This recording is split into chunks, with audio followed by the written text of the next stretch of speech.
Hi everyone, welcome back. And I think one of the things I really want to talk about today is what is borderline personality disorder, this scary diagnosis that everyone seems to be talking about on TikTok and YouTube and Instagram and all these things. And the first thing that I want to say is there's a reason that I chose to work with borderline personality disorder, because one of the things that I get asked over and over when I tell people what I specialize in is they go, oh my God, you work with borderlines? Why?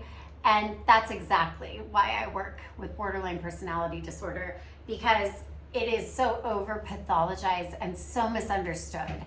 So let's start with what the clinical definition of borderline personality disorder is, and then let's talk about what it really is, and let's also talk about what borderline personality disorder is like to live with for the people that live with it. So in order to be diagnosed with borderline personality disorder, you have to be able to be experiencing 5 out of 9 symptoms. So the first one is intense fears of abandonment and going to extreme measures to avoid abandonment. So fears of abandonment might pop up anywhere, whether it's in a conversation or someone leaving a relationship with you, but these intense fears of abandonment and going to very extreme measures to avoid them.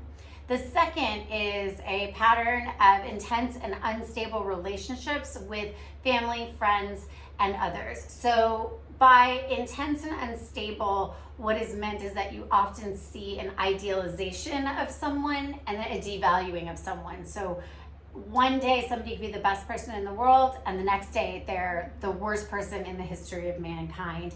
And so you see these very intense up and down relationships that people have because their feelings are up and down so much.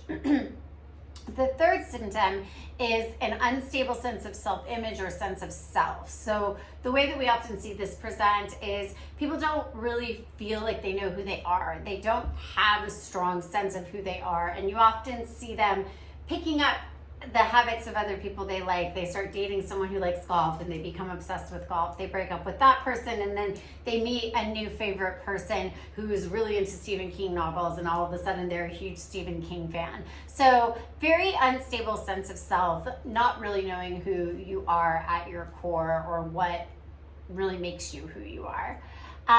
Next, we have impulsivity or risky behaviors in many different areas. This could be with sex, gambling, drug and alcohol use, impulsive behaviors that are making their lives worse and also put them at a higher risk for things to happen to them.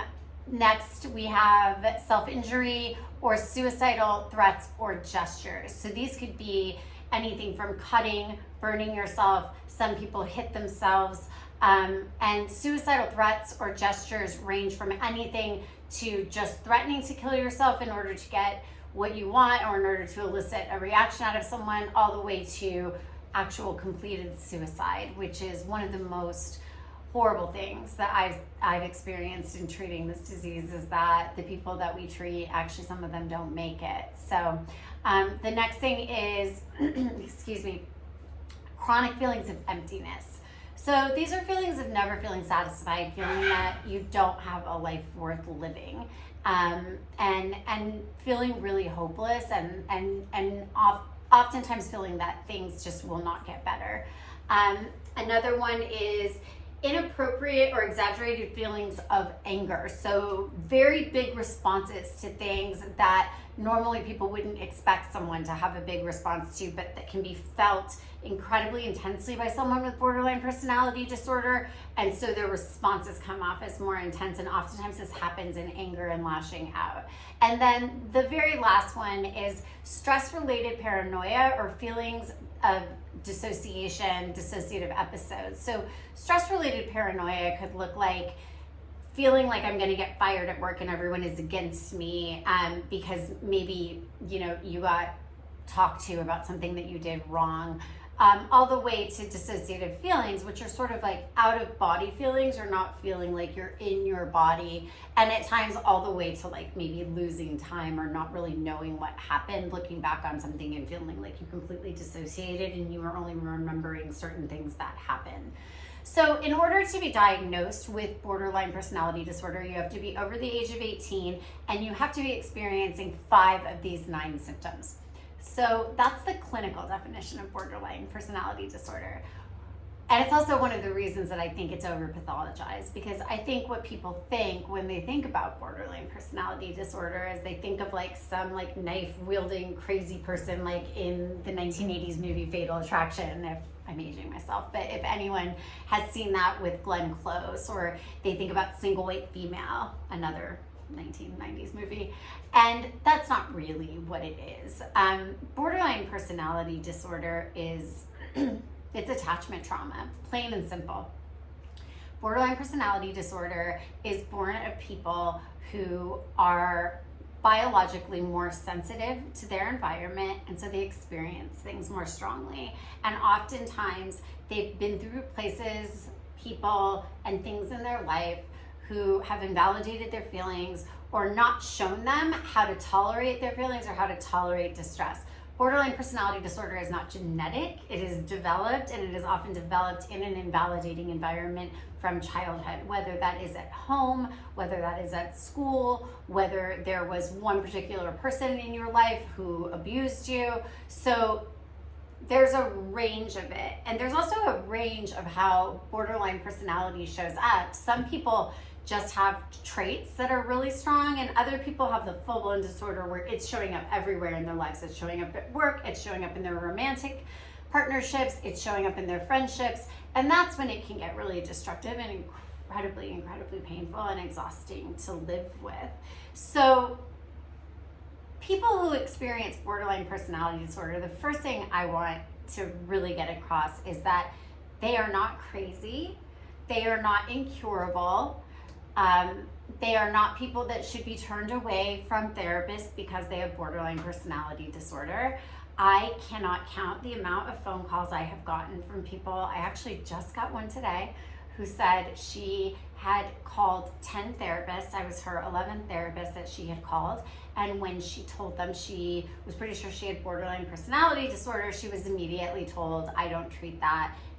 You need to find someone else. So that in itself is experiencing abandonment and rejection and re-traumatizing for someone with BPD, because if you're already experiencing this in your life and then you're trying to go get help and even therapists are pathologizing you and refusing to treat you, that's really horrible. So it's one of the reasons that I decided to treat BPD, because I have an immense amount of empathy and compassion for the exhausting and painful lives that people with BPD lead. No one is engaging in behaviors like this, in particularly self-injury or threats of suicide, because it's fun or because they're manipulative or because they want to. People with borderline personality disorder are seeking attunement and validation and connection, and they can't figure out a way to get it. So the ways that they try to get it are often ineffective and unskillful. So when I set out to start specializing in BPD and working with people with BPD, it was because I had worked with a couple cases of it, and I really found people with borderline personality disorder to actually be wonderful people.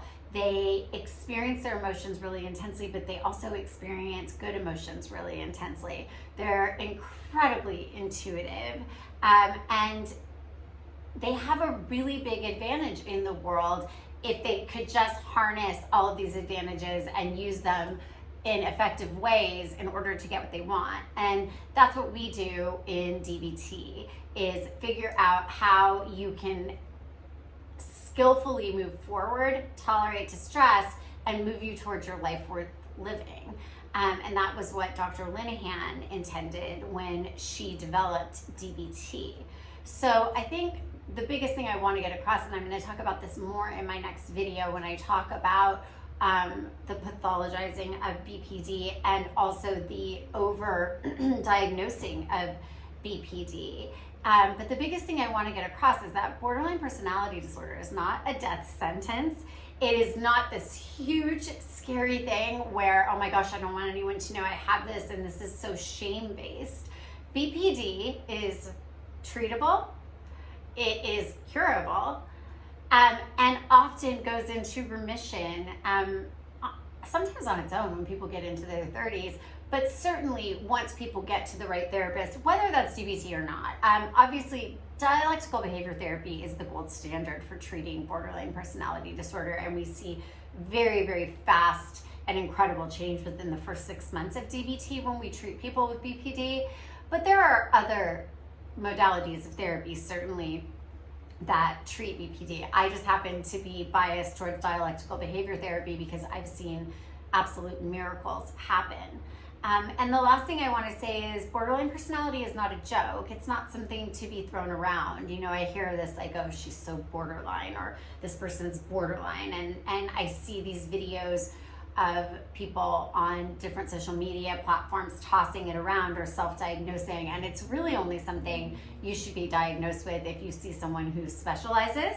So if a therapist is diagnosing you with BPD, I want you to look up, because you can find them anywhere online, the 9 criteria for BPD and see if you meet 5 of them. And if you do, find out if your therapist specializes. If they don't, find someone who does. Find a reputable dialectical behavior therapy program or some other type of therapist that specializes in treating personality disorders, because what you need is someone who understands, and you need someone who empathizes and is taking a non-judgmental stance.